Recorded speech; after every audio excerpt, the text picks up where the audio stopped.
biasanya diperlakukan lebih sopan gitu ya. Memang benar good looking terdepan. Hai guys, welcome back with me Verin Safa Salsabila. Dan di kesempatan kali ini kita bakalan ngobrol bareng tentang psikologi komunikasi. Lebih tepatnya kita bakalan bahas tentang atraksi interpersonal. Nah, atraksi interpersonal ini dia itu adalah salah satu aspek dari komunikasi interpersonal. Nah, sebelumnya kita harus tahu apa sih komunikasi interpersonal itu. Gini loh, kita sebagai makhluk sosial dalam kehidupan sehari-hari pasti kita itu berkomunikasi antara satu kelompok dengan satu kelompok lainnya, betul kan? Jadi kayak kita ini sebagai manusia nggak diem-diem aja gitu ya, nggak mungkin nggak ngobrol, kita pasti curhat, bahas. Kalau di sekolah atau dalam kelas bertanya, itu juga sama salah satu interaksi komunikasi antara interpersonal gitu. Nah, yang kita bahas sekarang ini kan atraksi interpersonal. Atraksi interpersonal ini gini loh, kesukaan pada orang lain, sikap positif, atau daya tarik seseorang. Faktanya, semakin kita tertarik pada seseorang, semakin besar pula kecenderungan kita berkomunikasi dengannya. Bener nggak? Nih, contohnya atau simpelnya, ketika seseorang menyukai diri kita gitu ya, dia itu kayak bakalan tertarik untuk berkomunikasi terus-terusan sama kita, basa-basi gitulah, tanpa ada habisnya gitu. Kayak dia itu nanya tentang situasi kita, personal kita, atau bahkan lingkungan kita, dan bla bla bla bla lainnya. Nah, sekarang kita masuk ke pembahasan tentang faktor-faktor yang menyebabkan atraksi interpersonal ini. Kan dalam atraksi interpersonalnya ada dua, faktor personal sama situasional. Nah, yang akan kita bahas pertama kali ini adalah faktor personal. Mari kita bahas. Faktor yang pertama adalah faktor karakteristik. Nah, kita sering dengar kan dalam kehidupan sehari-hari kata sefrekuensi, betul? Nah, kata sefrekuensi ini bisa disamakan dengan kesamaan karakteristik antara individu satu dengan individu yang lainnya.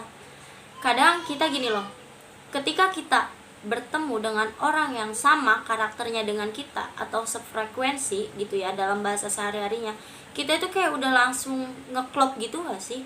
Kayak langsung, oh nyambung gitu, mau ngobrol tentang hobinya atau hobi diri kita, antara hobi dirinya itu sama gitu. Kadang kalau misalnya kita nggak sama antara karakter kita nih, satu teman, walaupun kita berteman gitu, tapi nggak sama, kadang kayak nggak nyambung gitu ya, kurang tepat gitu. Jadi kalau misalnya dia ngebahas ini, dia nggak ngerti gitu, kurang asik juga gitu jadinya. Ketika mereka bertemu, mereka lebih cenderung menyukai satu sama lain, cepat nyambungnya gitu. Ketika antara keduanya bersahabat, mereka itu bakalan menunjukkan kolerasi yang erat antara kedua kepribadiannya. Yang kedua adalah faktor tekanan emosional. Nah, simpelnya gini, seseorang yang mempunyai tekanan emosional atau dirinya itu merasa selalu cemas, di kehidupannya merasa sepi, merasa sendiri, dia lebih cenderung mencari sosok yang bisa dia jadikan untuk sandaran kehidupannya. Bener nggak? Contoh simpelnya, kita sering lihat nih dalam kehidupan sehari-hari, kayak orang yang masih kecil-kecil itu pacaran gitu ya.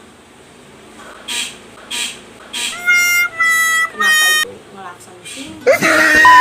Contoh kecilnya adalah pacaran. Ini juga bisa termasuk ke dalam tekanan emosional, karena mungkin di hidupnya dia merasa sepi atau kurang lebih dalam perhatian gitu ya. Ini bisa dijadikan salah satu sebab, karena dia mencari perhatian yang lebih pada seseorang. Nah, itu sebabnya. Itu salah satunya gitu ya. Yang ketiga adalah faktor harga diri yang rendah. Nah, seseorang yang selalu merendahkan dirinya, ini dalam artian bukan rendah diri murahan gitu ya. Maksudnya seseorang yang lebih merendahkan dirinya dan melihat seseorang lain itu wah gitu, dia itu oh di atas kita gitu. Orang yang rendah diri cenderung lebih mudah tertarik pada seseorang. Jadi dia itu kayak gini loh, dia itu seolah-olah bercermin pada dirinya sendiri gitu. Jadi ngelihat orang itu wah gitu, wow, oh dia kayak gini ya, sedangkan aku itu nggak bisa gitu. Itu contoh kecilnya gitu ya. Jadi dia menggunakan cermin pada dirinya sendiri. Dia mandang dirinya rendah, dan ketika lihat orang lain yang ada satu level di atasnya, dia merasa wah gitu, lebih mudah tertarik. Yang keempat adalah faktor isolasi sosial. Nah, sebagian orang yang terisolasi atau dia itu tinggal di pulau terpencil. Contoh kecilnya gini, dalam kehidupan sehari-hari misalnya nih ya, karena dia merantau dan dia tinggal di salah satu rumah atau kosan sendiri, ketika ada seseorang yang hadir dalam kehidupannya, dalam kehidupannya, dia akan lebih merasa bahagia karena sebelumnya dia itu ngerasa sepi gitu. Ini hampir sama sih sama faktor yang ketiga sebelumnya itu, tentang tekanan emosional, tapi beda dikit lah gitu. Kalau isolasi sosial ini cenderung dia bakalan lebih menyayangi seseorang gitu. Sekarang kita masuk ke faktor situasional. Faktor situasional yang pertama ini ada beberapa ya. Oke, yang pertama kita bahas tentang daya tarik. Sadar nggak sadar, tapi sadar sih. Kadang kebanyakan orang itu lebih tertarik berbicara atau berkomunikasi dengan seseorang yang lebih tampan atau lebih cantik. Dalam artian good looking gitu. Iya benar, dalam kehidupan sehari-hari yang lebih terpandang atau bisa lebih dikatakan dia itu mempesona gitu ya. Kadang ini emang nggak adil sih, cuman gimana lagi. Faktor alam. Dalam beberapa penelitian telah mengungkapkan bahwasannya orang yang tampan dan cantik biasanya diperlakukan lebih sopan gitu ya, juga lebih efektif dalam memengaruhi pendapat orang lain gitu. Pokoknya memang benar good looking terdepan. Yang kedua adalah ganjaran atau reward. Kita lebih cenderung menyukai seseorang yang dia itu memberikan pujian ke kita. Bener nggak? Contohnya ya, ketika seseorang itu memuji kita, itu udah kayak di dalam diri kita itu, nggak semua tapi hampir semua. Pokoknya semua, hampir semua gitu.